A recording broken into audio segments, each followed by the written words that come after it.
9 may 2026 жыл. Достор, биз бүгүн Кочкор Ата шаарынын жанындагы 2 жыл мурда кыйыштырган мисте багын кыдырып жүрөбүз. Бул көктөгөн мистелерден бирөөсү. Мисалы бул жагы сорт, биз кыйыштырган сорт. А бул болсо подвой, Стасий Кенжук. Ургачы мистелер. Мына жерде дагы монда бар экен. Бул жагынан тартсам күнөскө жакшы көрүнөт. Караңыздар. Бул жерден, мына шишип турган жерден кыйыштырылган.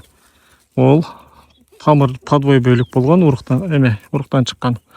Бул сорт жагы 2 жылда өскөнүн караңыздар. Адам боюнан бийик. Бул жерде дагы бирөө бар. Схема посадка 6 метрге 4 метр беле, 2 метр беле. Эсимен чыгып калды. Бул жерде дагы кыйыштырылган бир жер турат.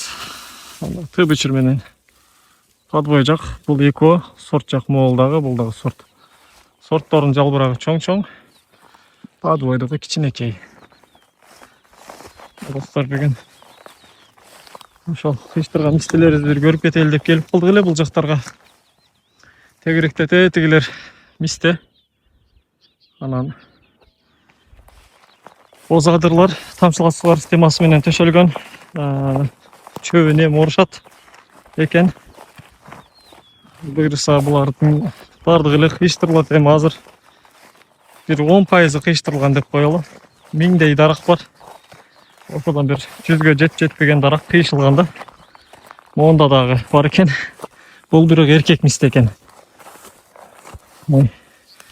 Кызыл жана көк болуп, эркек ургачыбы. Карасаңыздар, мына жагы ургачы окшойт. Мына бичир менен кыйыштырылган жер. Мына жагы башка бир шыгык. Караңыздар.